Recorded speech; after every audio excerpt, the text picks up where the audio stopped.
darkness we were waiting, without hope and without light, till from heaven you came running, there was mercy in your eyes, to fulfill the law and prophets, to a virgin came the word, from a throne of endless glory, to a cradle in the dirt.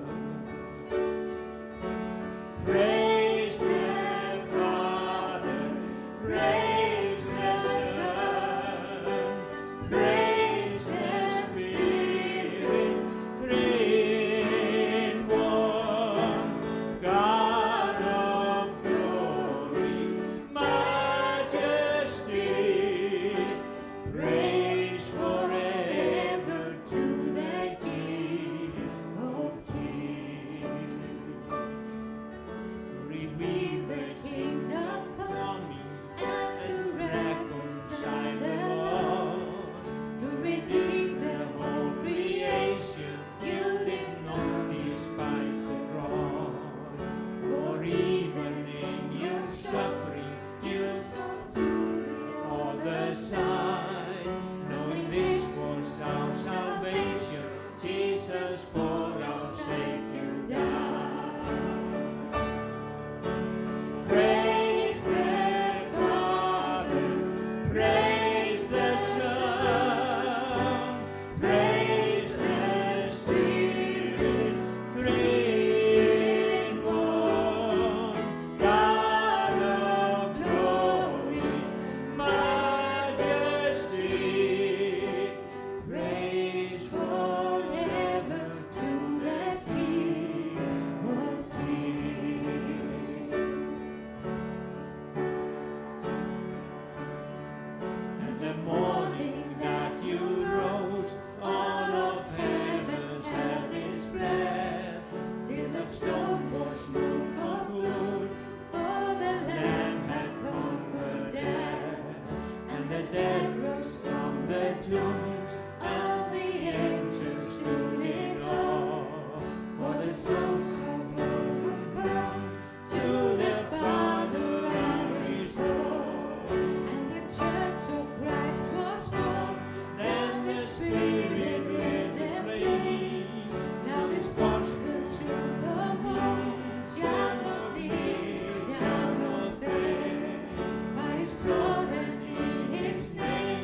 Ýmislegt sem gleymist.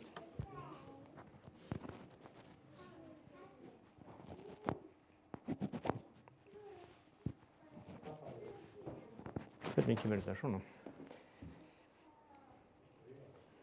Já, gleðilegt ár. Búið að vera góð vika hjá okkur núna. Við erum búin að leggja árið vel í Drottins hendur og við ætlum að halda áfram að gera það svo sem. En, já, við ætlum að hafa brauðsbrotningu hérna á eftir. Það er verið að gera það svona klárt. Ég var að hugsa, ég sagði við eina hérna áðan að það vantar í svo margar þjónustur hjá okkur að við þurfum að gera eins og Reykjavíkurborg að ráða einn í fullt starf í afleysingar. Þannig að ef þú vilt fá vinnu að launin verða greidd á himnum og það er annar gjaldmiðill heldur en hér en já, gott að sjá ykkur. Ég var að horfa á hann, mér kom í hug þegar hann kom inn hann Guðjón. Nú er hann orðinn mikið eldri en pappans var þegar ég hitti pappans fyrst. Pappans var 12 ára, nei. Er pabbi þinn eldri en Snorri, já? Hvenær er hann fæddur? Hann er 49 ára. 49, já.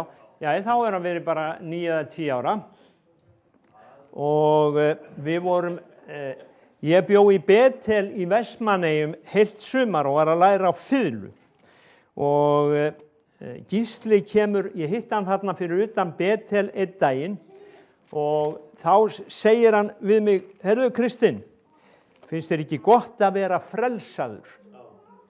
Og ég svona, já, ég var kannski hálf feiminn og hvumsa og jú, mér fannst það mjög gott og já, þannig að minningin kom bara svona þegar ég sá næstu kynslóð og gott að hafa Vestmannaeyingana alla hér í dag. En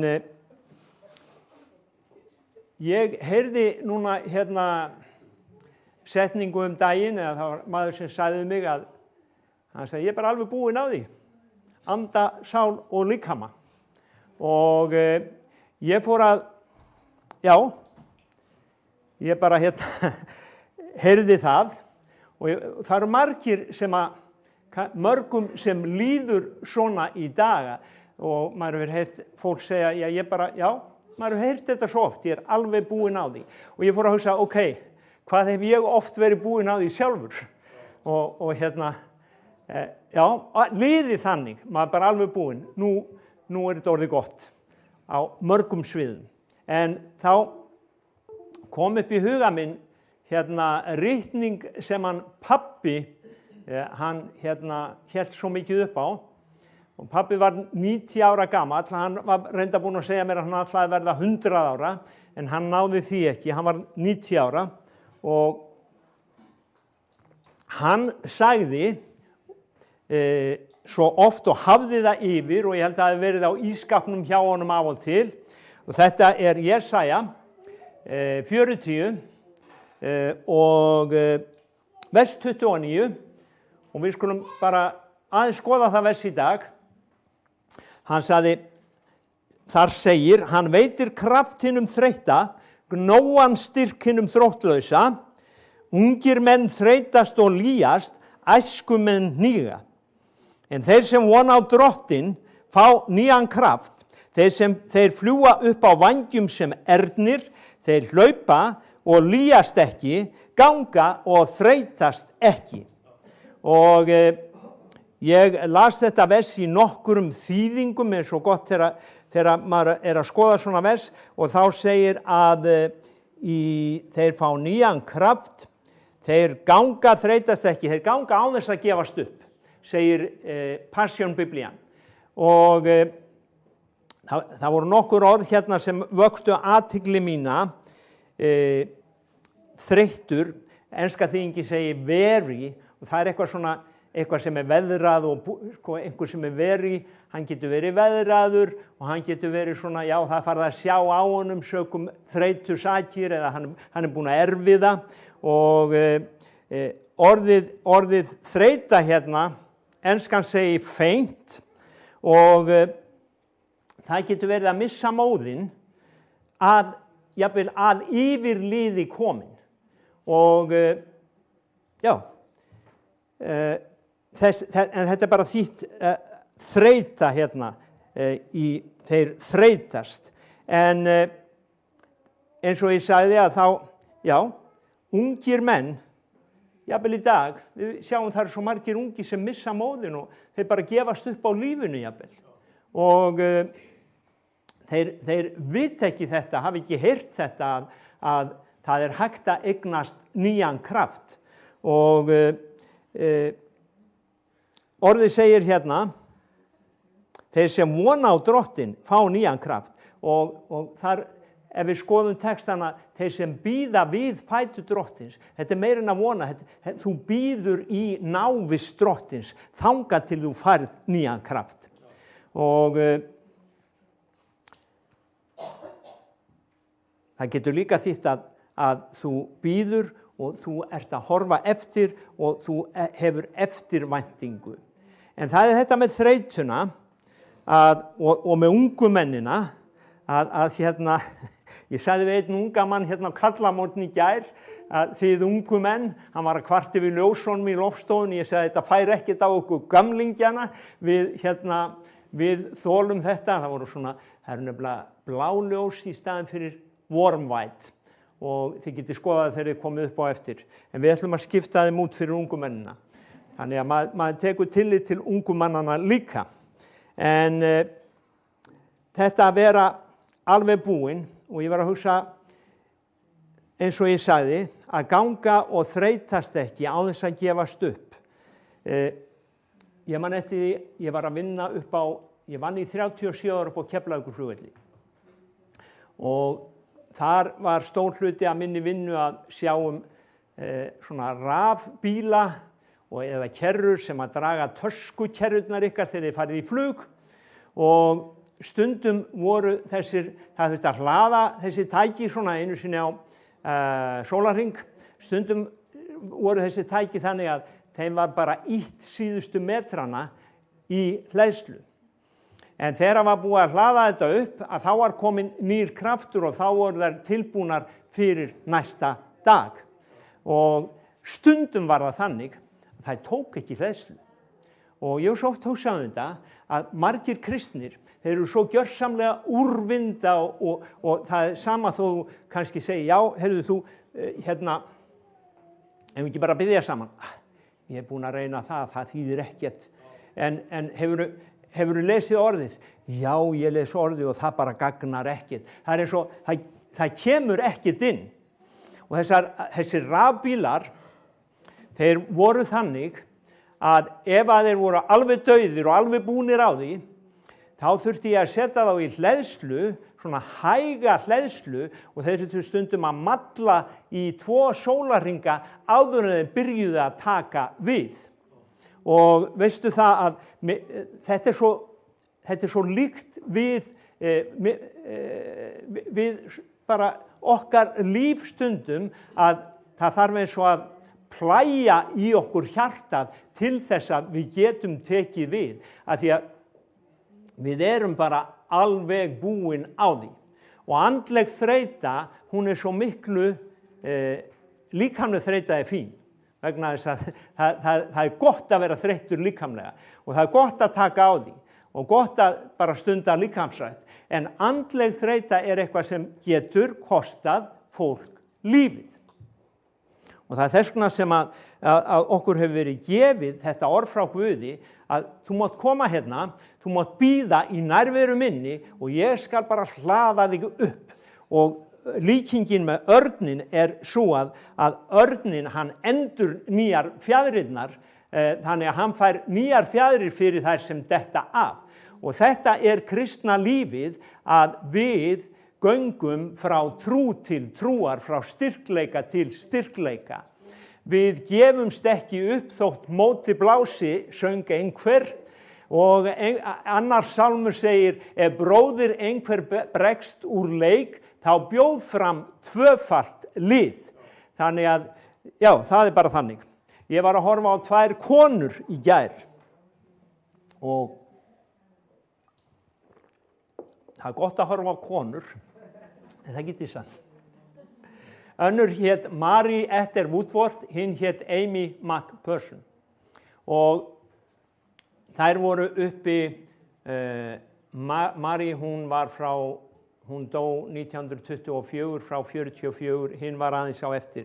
En þetta voru þvílíkar jarðýtur í Guðs ríkinu og þær fóru á móti straumnum báðar 2. Önnur þeirra byggði 5.000 manna þíater í Los Angeles minnir mig og það stendur enn, man ekki hvað það heitir í dag, hann var með það hann hérna Barnett, Tommy Barnett, eða sonur hans, Temple, Dream, nei það var annar, Dream Center var annar staður sem hann var með. Þetta Foursquare kirkja í dag, en allavega, hún byggði þetta og hún átti $5.000 þegar hún byrjaði og hún hittir hérna arkitekt og hann segir, þetta bara fyrir holunni, fyrir grunninum. Hún segir, grafðu þá grunnin, Guð mun sjá fyrir restinni. Og þessi kona að hún fæddi þegar hérna, hvað kallum það, hérna, depression, kreppan, þegar kreppan kom yfir, að þá fæddi hún alveg þúsundir manna og borgarstjórinn, hann heiðraði hana, slökkviliðsstjórinn heiðraði hana og þessi, já. En því miður að þá dó hún 53 ára gömul. En hérna, hin konan, hún varð áttræð. Og þetta voru bara, já, ég var að hugsa, þessar konur, þær gengu áfram og þær þurftu að fara í gegnum alls konar erfiðleika, en þær fengu nýjan kraft á göngunni aftur og aftur og aftur. Sú síðari, hún var búin að margbrotna og hérna, gera alls konar mistök, hún var gagnrýnd, en hún vonaði á Drottinn. Það var engin annar en Drottinn sem þessar konur höfðu til að vona á. Ekki voru karlmennirnir þar til að styðja við þær, þeim var sagt að þær mætti ekki predika og það þurfti að brjótast þar í gegn og þetta mátti ekki og hitt mátti ekki, en þær unnu stórvirki í ríki Guðs af því að þær vonuðu á Drottinn. Og Páll hann orðar þetta svona, ég barist góðu baráttunni, hef fullnað skeiðið, hef varðveitt trúna. Ég hef varðveitt trúna. Sjáðu, Páll, hann var í þessum bransa í, nú man ég ekki hvað mörg ár, kannski 40 ár, 50 ár, og hann fattaði það að hann þurfti að varðveita trúna. Það eru margir kristnir sem hafa fallið frá trúnni í dag. Einn kristinn, hann formaður vantrúar í dag. Hann var brennandi ungur maður. Hvernig stendur á því jú, hann hætti að bíða við fætur Jesú, hann hætti að lesa orðið, hann hætti, það komu önnur heimspeki inn í hans hjarta og hann sneri sér frá Drottni. En Páll hann sagði, ég hef varðveitt trúna og nú mér geymdur sveigur, dýrðarsveigurinn, segir hann. Og það að segja, hann varðveitti þetta að vona á Drottinn á hverjum degi. Í Rómverjabréfinu okkur sagt að við göngum frá trú til trúar. Og málið að sjáðu, sumir eru ægilega uppörvaðir. Ég þekki marga sem voru alveg rosalega uppörvaðir hérna fyrir 40 árum og þeir sagðu við skulum gera þetta og við skulum gera hitt. En ég meina, þegar þið þurftu að fara að svitna, þá bara fóru þeir eitthvað annað. Og þeir einhvern veginn föttuðu það ekki að það þarf að ganga frá trú til trúar.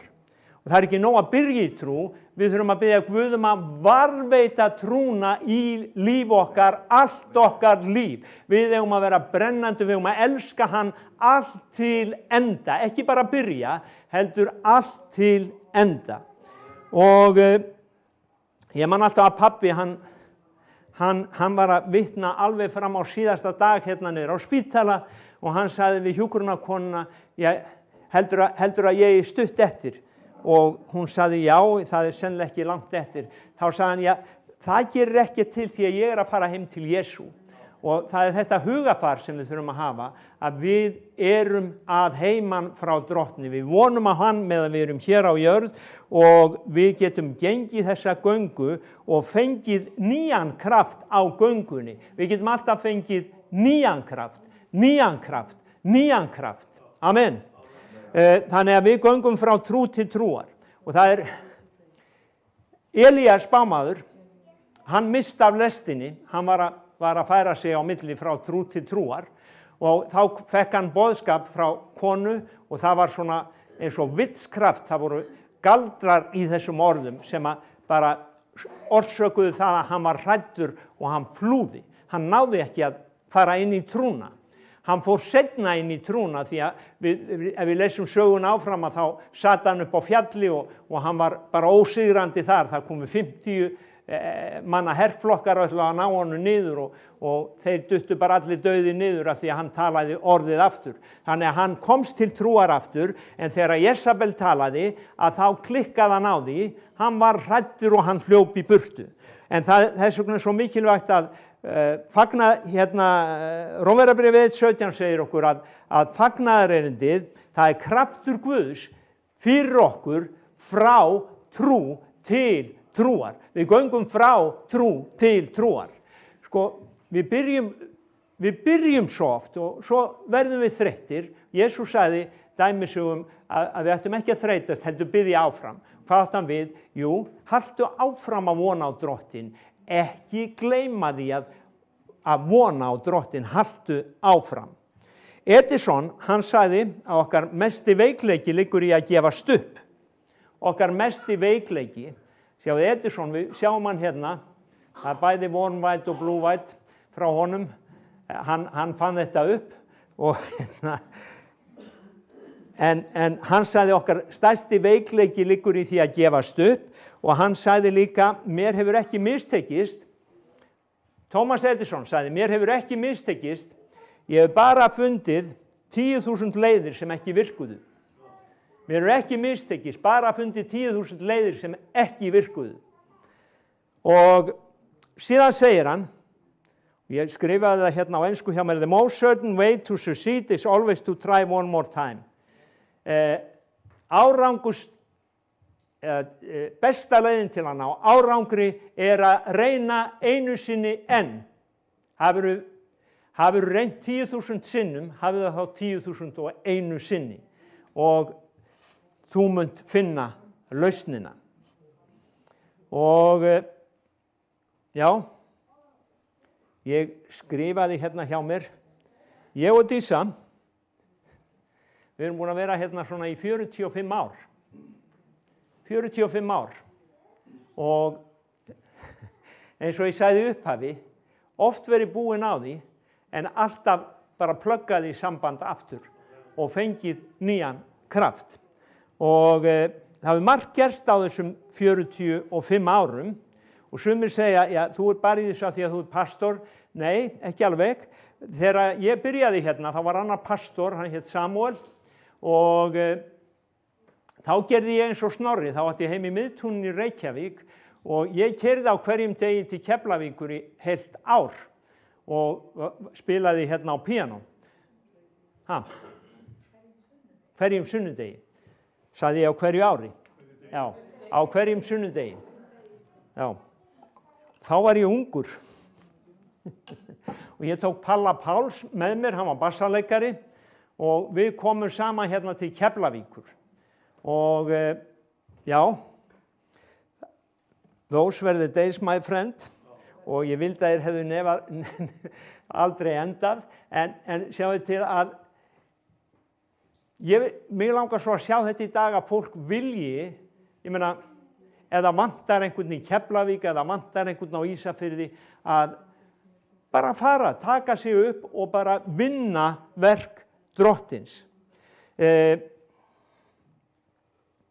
Við vorum einu sinni, af því ég byrjaði aðeins að tala að við verum búin að vera hérna í 45 ár og það var ýmislegt svona skrautlegt sem gerðist, það er fólk hérna inni sem var man eftir þeim dögum. Sko einu sinni, já, það er svo margt sem gerist í svona kirkjustarfi og hérna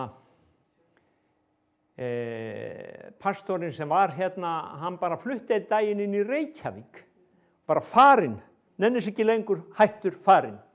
Já, nei, má nú ekki segja það, nennis ekki lengur, hann hérna, ef hann er að horfa, þá bið ég innilega afsökunar og segja hann var að fara að gera eitthvað annað.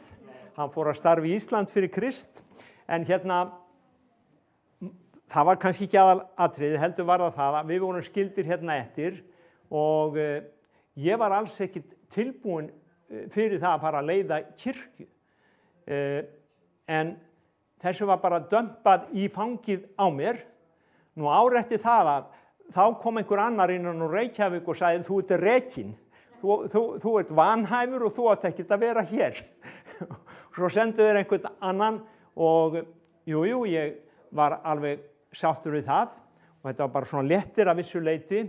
En svo var að byrja svona alls konar kirkjur inn í Reykjavík á þessum tíma og það var spennandi að fara og prófa eitthvað annað því að það var svona, já, það voru bara fáir hérna og við vorum ekki alveg, það voru 2 bræður hérna aðrir og það var svona missætti og þannig að ég var hérna í 1 ár, svo fór ég og tók þátt í starfin í Reykjavík sem hétt Trúarlíf, síðan hétt það Nýtt líf, síðan fór ég í Veginn og síðan stofnuðum við Veginn hérna í Keflavík og við keyptum diskotek fyrir 10 milljónir þá. Það geti verið svona 150-200 milljónir í dag og við vorum bara 20 manna kirkja og við hérna byrjuðum samkomur og við buðum manni frá Filippseyjum sem hét Ed Fernandes og hann var kallaði maðurinn með kraftinn og það komu 150-200 manns á samkomur hjá okkur alveg í heila viku og hérna margir sem komu fram til fyrirbænar og sumir fengu lækningu en svo fór maðurinn með kraftinn og þá vorum við bara eftir með sárt ennið en það var svona, já, það var samt kom fólk en það sem sagt allir þessi sem frelsuðust að við sáum þá eiginlega aldrei suma, jú, við skýrðum sennilega 10-12 manns á þessu tímabili hérna út í Njarðvík og já, sumir eru ennþá ganga með Guði. Jú, allavega Hilmar Kristinsson og einn sem í Boðunarkirkjunni og einhverjir fleiri. En þetta var svona tími, við áttum þetta diskotek í 2 ár, seldum það eða skiptum, Oddfellow að eiga þennan stað núna og fengum annað húsnæði. Síðan 1990 að þá komum við aftur inn í þetta hús en þá var þetta hús orðið autt, það var enginn hérna, það var allt starf búið og síðan höfum við verið hér.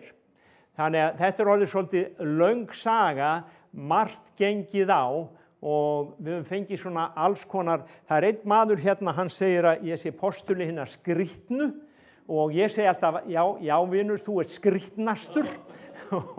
Þannig að það er bara gott mál vegna þess að einhver þarf að hugsa þá.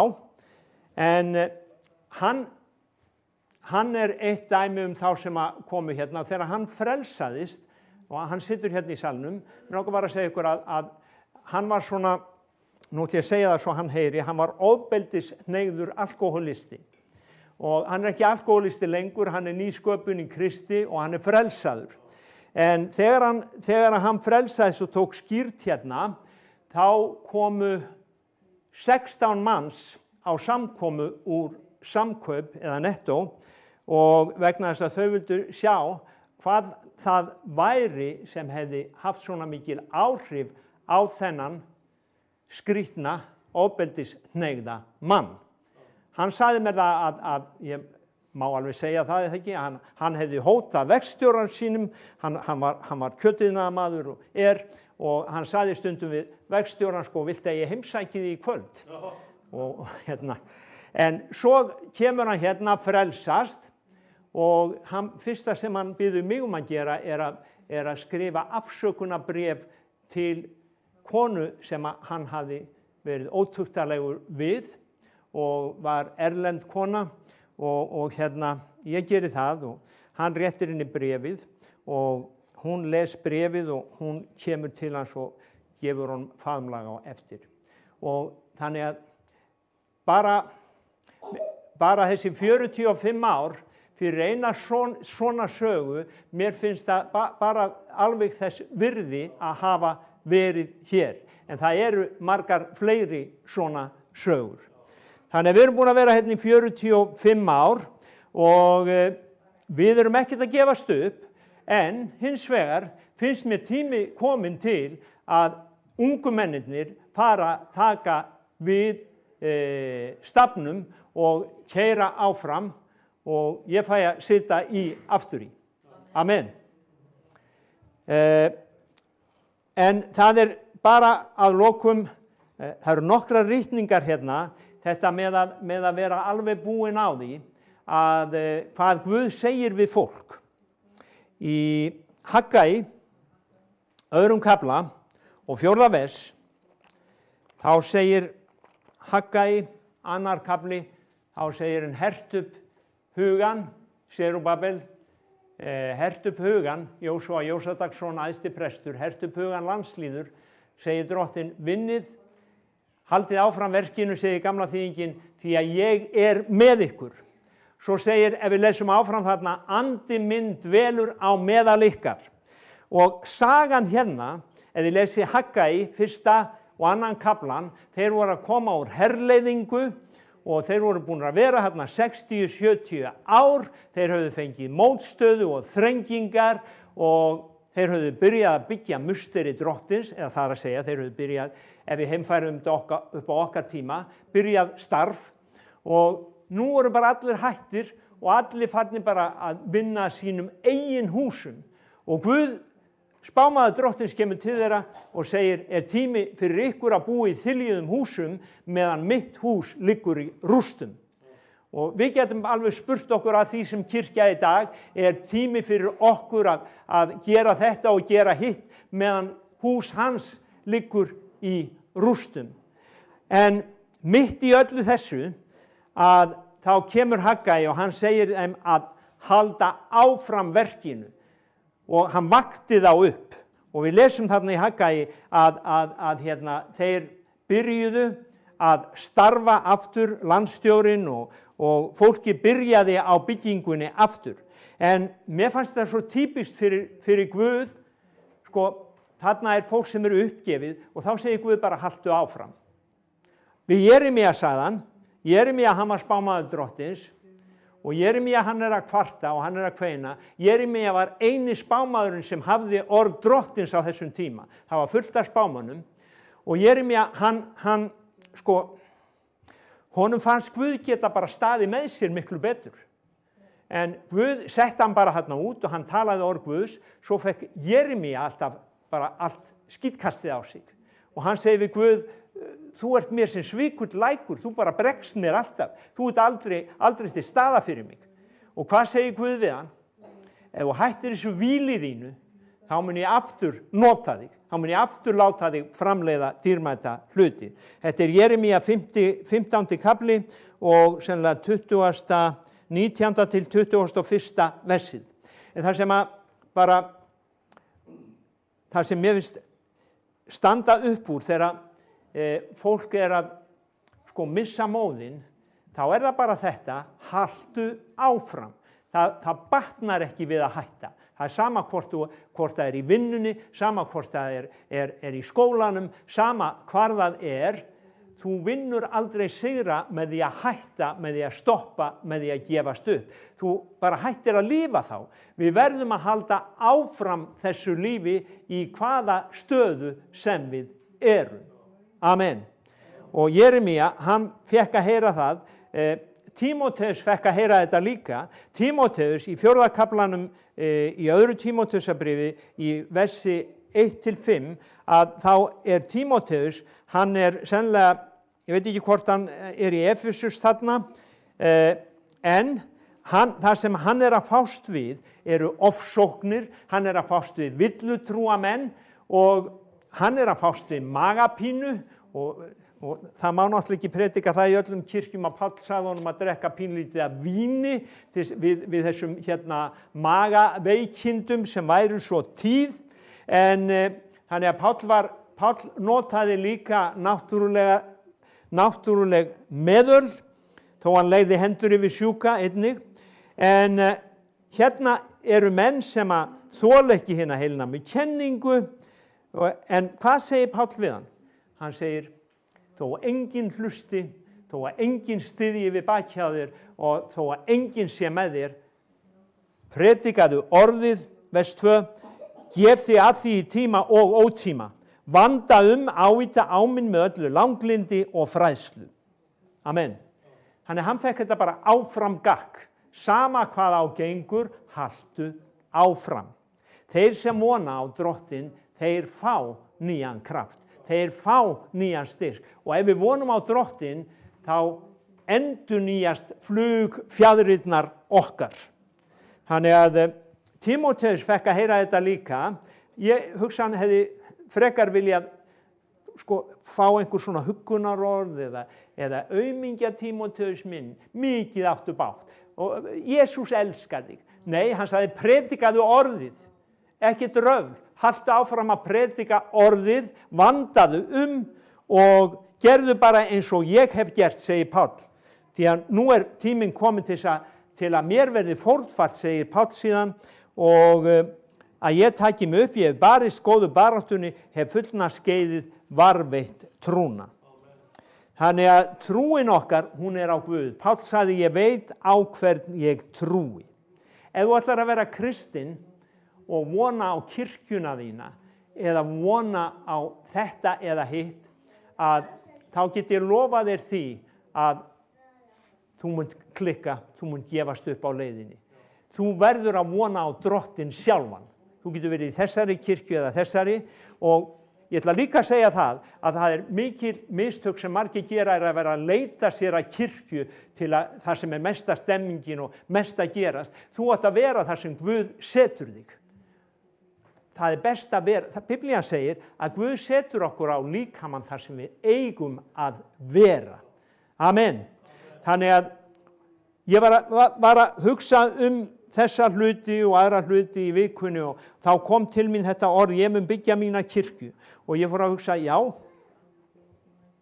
margir segja að það mun ekki gengi vel hjá þér, Kristinn. Nei, Jesús sagði mér aldrei að byggja kirkjuna, hann sagði, ég mun byggja mína kirkju. Ég mun byggja mína kirkju.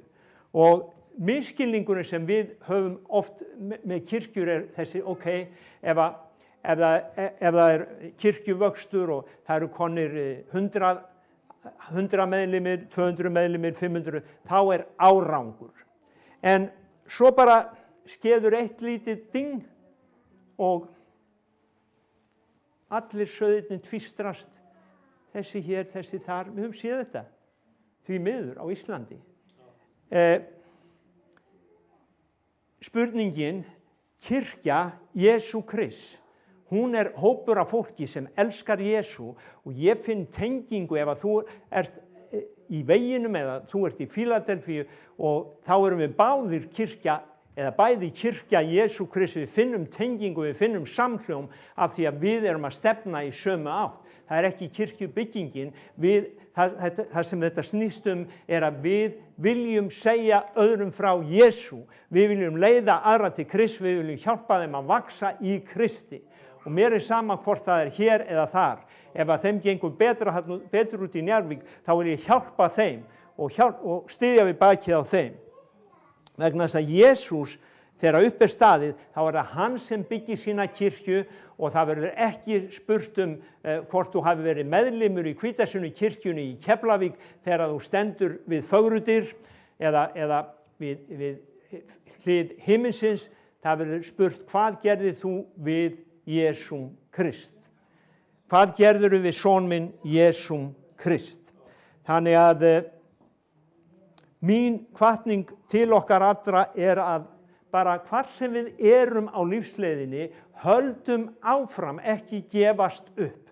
Sama hvað gengur á, hvort sem við erum búin á því eða ekki búin á því, bara setjum okkur í hleðslu.